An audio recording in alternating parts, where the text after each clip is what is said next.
In all espionage and military intelligence operations, there exists what is known as the hit list, a roster of high-profile targets whose exposure or elimination can change the course of history. On March 26, 2025, the stray war veteran Blessed Geza stood up and dropped a bombshell on Zimbabwe's political elites. He named 35 powerful individuals who, in his words, should be arrested immediately for corruption. These aren't just petty criminals, these are untouchables, the ones who move billions in the shadows, pulling strings behind the country's economic collapse. Now, right now, Zimbabwe is in a state of panic, and it's settling in, to be fair. Self-proclaimed prophet Uebert Angel has abruptly cancelled his Friday night prophetic service, leaving his followers in confusion. Obviously, no official explanation has been given, but the timing is too convenient. Is this just a coincidence, or the heat is getting too intense for those accused of running and also ruining Zimbabwe's underground economy? Now, Kunakwashi Tagwire and Wicknell Chivayo, the alleged masterminds behind the government tenders and multi-million-dollar contracts, are also on the list. Geza claims that these two move billions without a trace, with Wicknell Chivayo allegedly winning tenders he never even applied for. Kana kuda kwashi Regiment Tagwire ndio number 1 chidananga chotoda kutoita president ichochi chinotamba achiti zeve mushi achifurana nawo kuSyria kuti kana iye akasapinda panopinda kuSyria ndiye munhu ari kupuwa mamaini ose right ehurumende, ndiye munhu ari kupiwa makamani ese ehurumende. Ndakapotaura last time ndikapa maexample ana ZB, ana CBZ, ana Fidelity, you know. Now, for those who follow regional politics, remember what Julius Malema said about Chiwenga. He boldly claimed that Vice President Chiwenga has been reduced to nothing. So, Chiwenga is done. He will not be anything. They used him. Chiwenga is no longer the most powerful military man in Zimbabwe now. They've weakened him.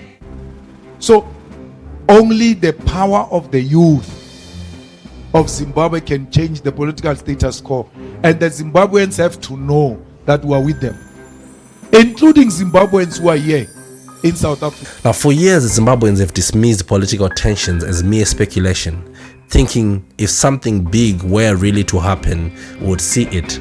But the cracks are now too obvious to ignore. A few days ago, if not a day ago, Mnangagwa removed a top military general and reassigned him to the Ministry of Sports. And today, the minister, or the former general, has just been sworn in. Now, in recent months, Chiwenga has been under attack from Mnangagwa's loyalists. One of them is Tatenda Mavitera, an MP named in Geza's list.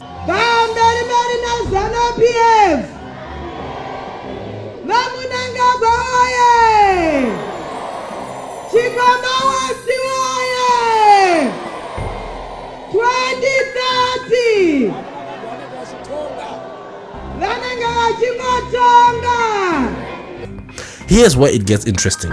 This is just not political infighting. Tatenda Mavitera, Minister of ICT, uyu norondo yake yekuona uminista ndinayo pane zvaakaita naED ndotonyara zvangu kutaura but vatozviziva kuti chii. So Mavitera openly attacked Chiwenga, calling him a traitor.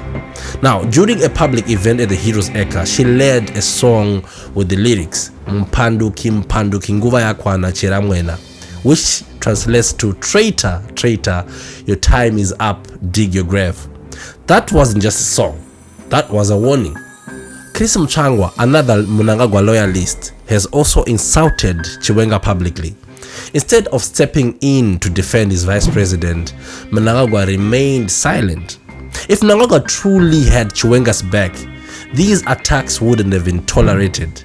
Actually, somebody should have been out of his job or her job. Again, Chivayo has thrown a shade at Chiwenga too.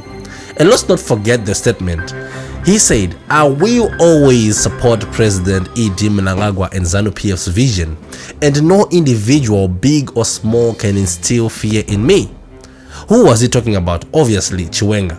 Now, we have to understand that all these individuals were mentioned by Geza yesterday. And why? Now, at the heart of the conflict is Mnangagwa's push to extend his rule to 2030, and Chiwenga is resisting. This is why every Mnangagwa loyalist is attacking him. They know he is the only man who can stand in the way of Mnangagwa's extended rule. Hate him or love him, Chiwenga represents the last internal challenge to Mnangagwa's total control. Now, we need to be very, very clear. Back in 2017, Mnangagwa himself was nearly ousted by Grace Mugabe and the G40 faction. And then what happened? The military stepped in and removed Mugabe. Chiwenga led the coup and put Mnangagwa in power.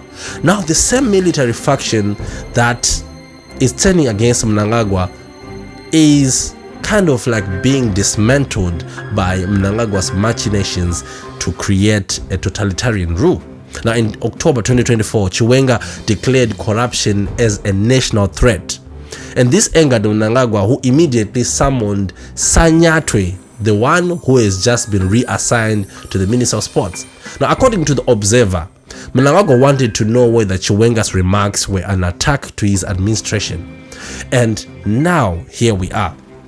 March 31st is upon us. History tells us that African leaders don't fear street protests as much as they fear military takeovers. Mnangagwa knows that whatever happens on the 31st of March isn't just about a protest. It's about whether his grip in power can survive the few months. Because if his own people are turning against him, then the real coup might already be brewing from within. And let's stop pretending Mnangagwa is unfazed.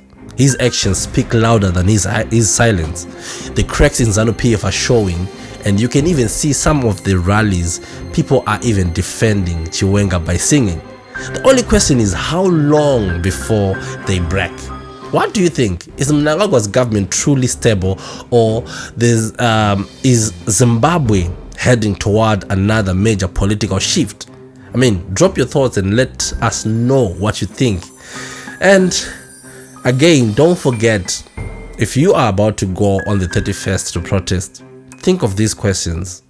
Am I being a shield to bullets, or am I going to be an effect to real change? Until next time.